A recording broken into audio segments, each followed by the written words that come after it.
halo. Apa kabar Anda semua? Kembali jumpa di hari Kamis.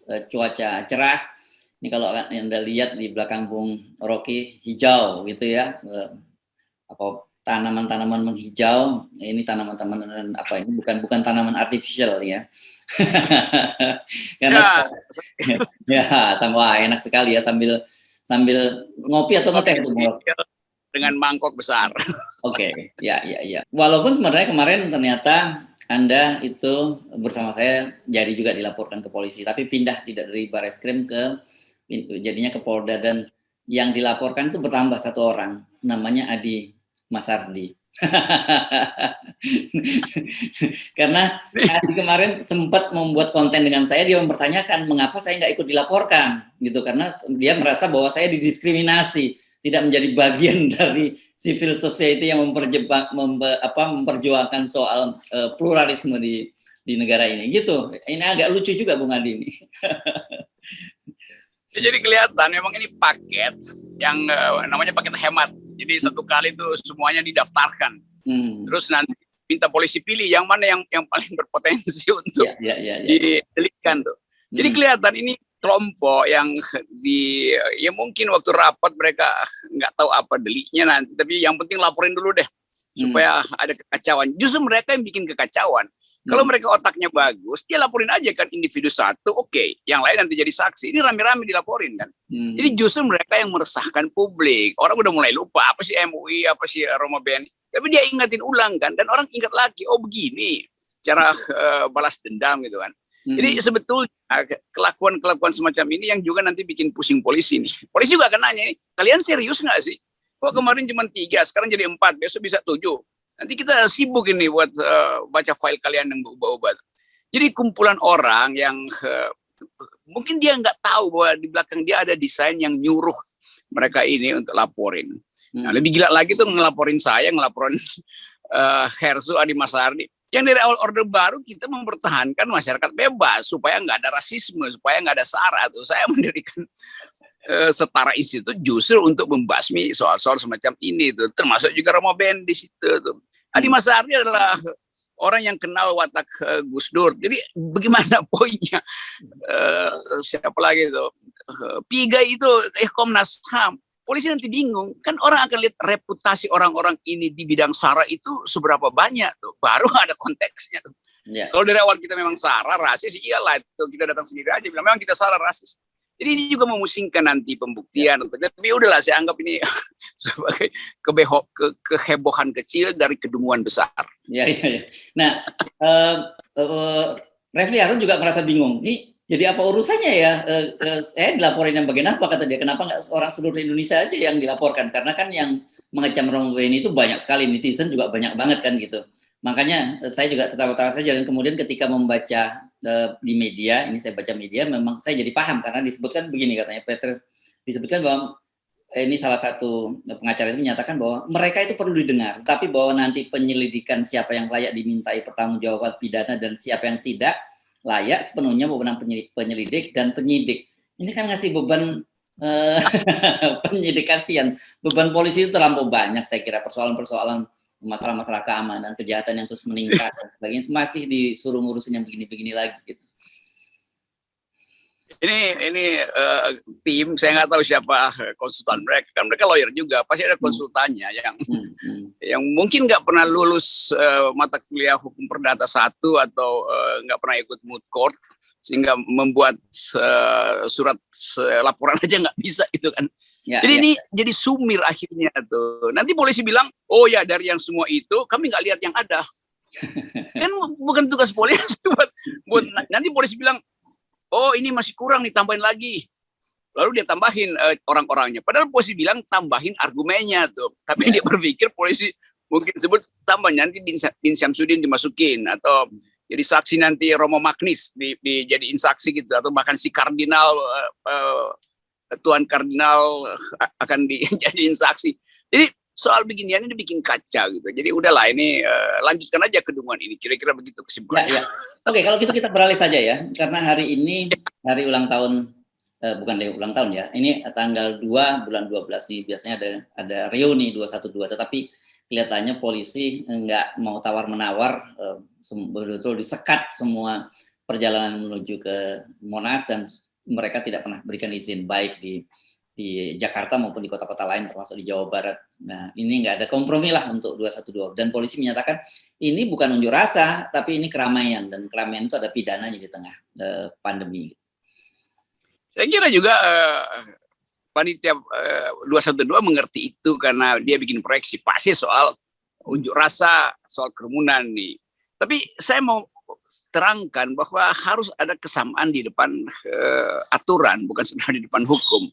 Presiden Jokowi justru mengundang kerumunan tiap kali dia berkunjung kan. Ya, maka mesti juga dinyatakan bahwa itu juga tidak dibolehkan supaya ada kesetaraan kehidupan bernegara. Bukan soal reuni ini akan membangkitkan kembali asosiasi dengan kekuatan besar Muslim dalam beroposisi, itu nggak perlu dibuktikan karena memang kekuatan Muslim itu real adanya tuh. Nah, kalau kenangan tentang 212 hendak dibangkitkan, itu justru untuk mengingatkan bahwa ada ketidakadilan. Jadi bukan soal reuninya, tapi mengingat kembali banyak ketidakadilan, termasuk terhadap Habib Rizik. Dengan sendirinya 212 itu akan di-pack ke dalam isu terakhir, yaitu Habib Rizik masih ada di bui, dan banyak tokoh-tokoh Muslim juga yang dinyatakan atau diduga keras, tapi sekaligus dituduh sebagai radikal. Jadi ingatan publik itu nggak bisa dihentikan oleh aturan polisi atau aturan pemerintah. Tentu secara teknis polisi mengerti bahwa ini adalah kerumunan. Oke, itu pasti kita mengerti itu. Tetapi rakyat tidak bisa mengerti mengapa ada kemenduaan. Kalau yang bikin reuni kerumunan adalah orang pemerintah, itu nggak ada larangan tuh.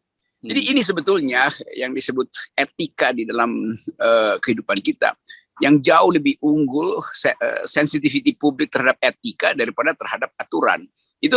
Itu dasar dari legitimasi sebenarnya. Nah, kalau hal ini berlanjut terus, nanti orang cari gara-gara lagi itu. Bahwa presiden kalau begitu juga harus dihukum gitu. Tapi itu nggak pernah terjadi kan. Menteri Erik bikin kerumunan di toilet.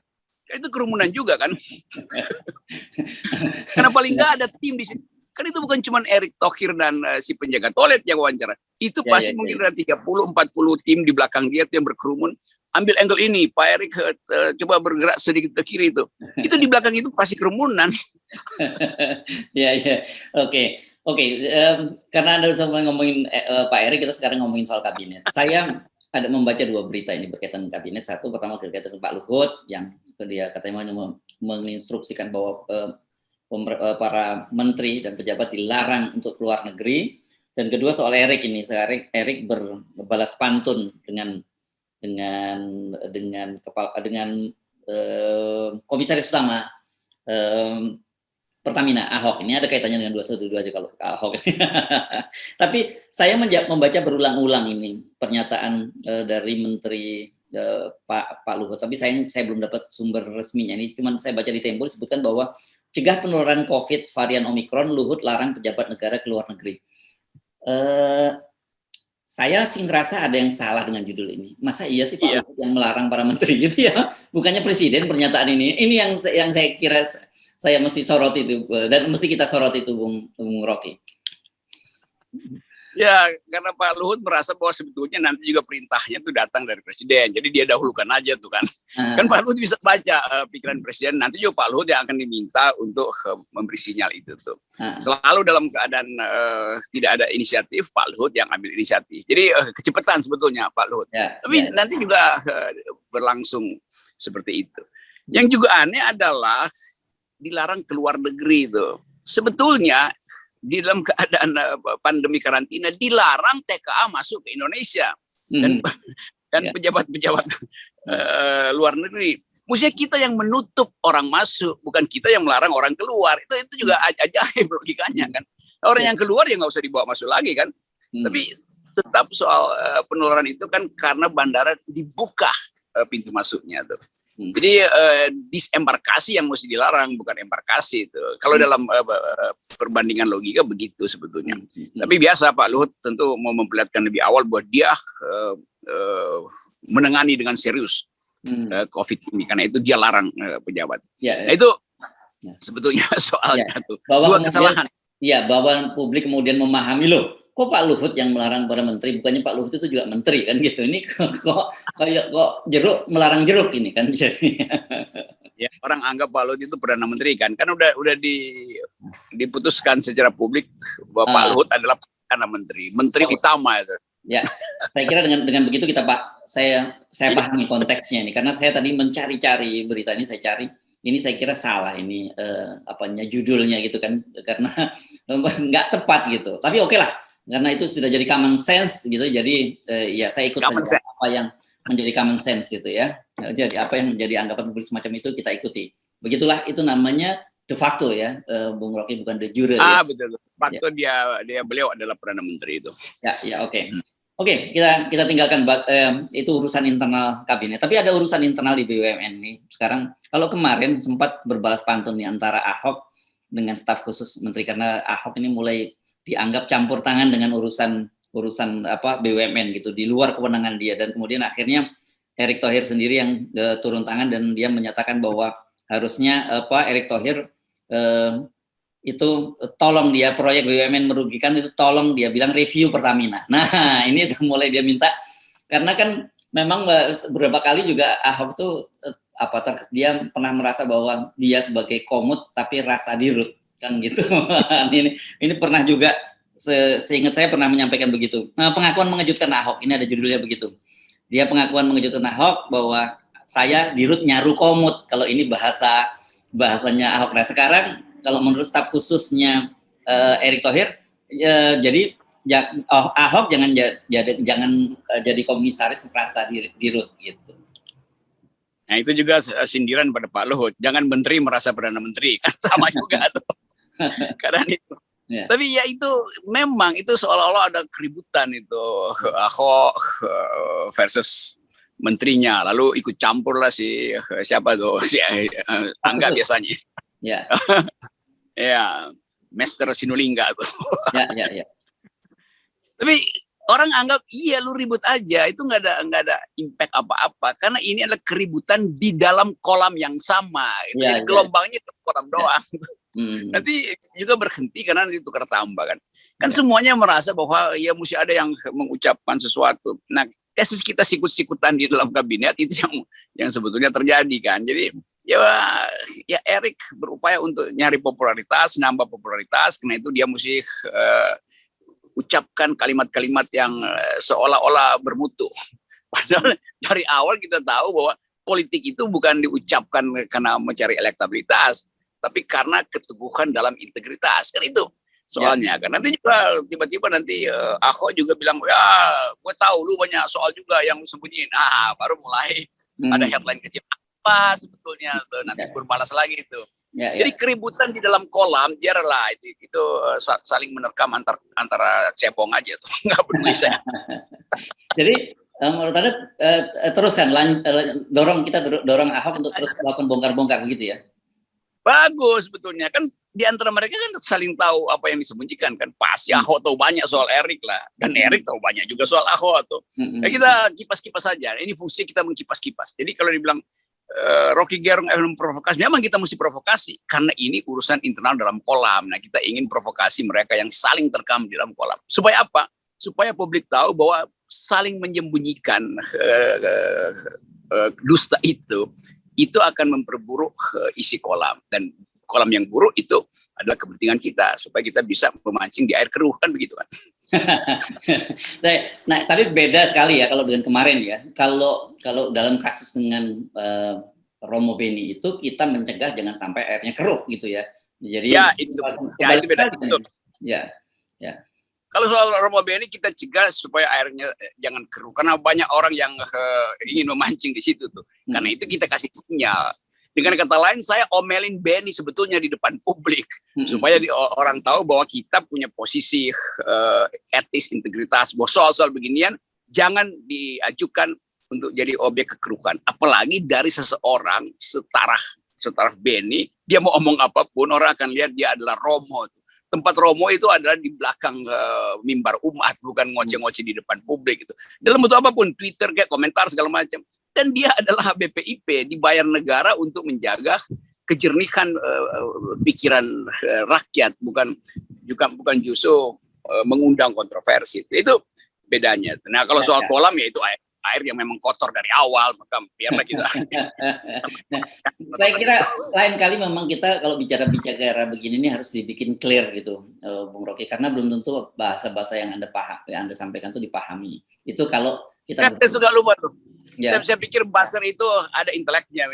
Terpaksa kita mesti pelan-pelan, terangan, kasih perumpamaan tuh supaya polisi juga dibantu untuk menerangkan bahwa yang dimaksud sebetulnya udah dikoreksi oleh FNN pagi ini. Jadi kalian tuh para pelapor yang merangkap buzzer itu coba dengar pelan-pelan uraian dari FNN pagi ini. Nah, kira-kira begitu nanti. Jadi polisi akan tolak aja tuh. Udah selesai. Kira-kira begitu kan gampang.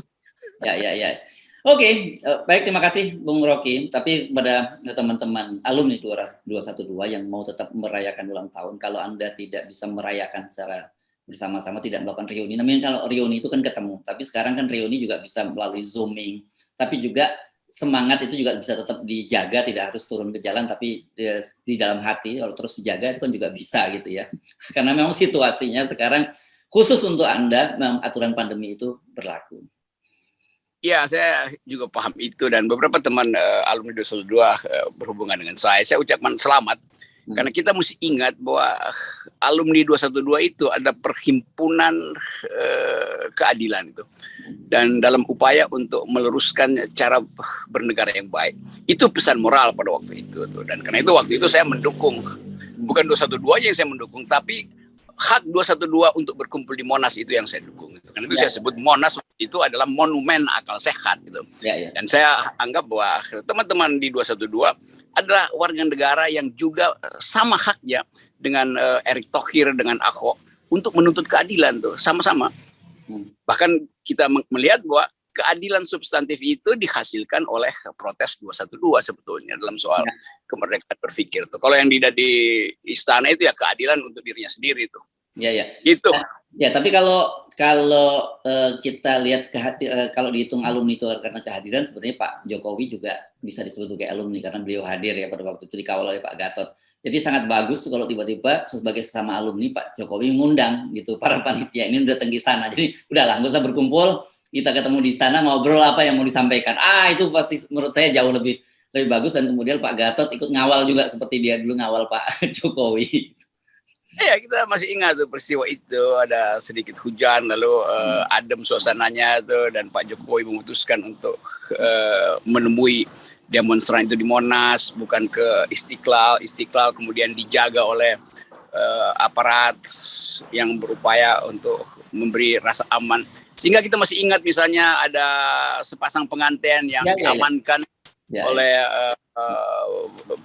justru oleh panitia 212 yang tentu bekerja sama dengan aparat keamanan supaya terlihat ada kedamaian. Jadi sebetulnya versi damai itu ada di Monas, tapi sekarang orang gembar-gemborkan bahwa itu seolah-olah makar gitu kan. Itu salahnya. Padahal polisi ada di situ, Tito, Gatot, Presiden ada di situ, gimana mungkin makar di tengah-tengah pejabat publik justru bergembira tuh. Ya. Oke, saya kira itu semangat itu yang terus kita tebarkan. Ya, saya jadi teringat betul seperti Anda katakan tadi ada sepasang pengantin di katedral ya yang akan menikah dan kemudian malah dikawal oleh oleh peserta alumni. Oke, saya kira itu momen-momen semacam itu yang kita rindukan kembali hadir di tengah bangsa kita gitu ya, di tengah situasi yang kohesi bangsa ini terkoyak dan kita mengalami pembelahan.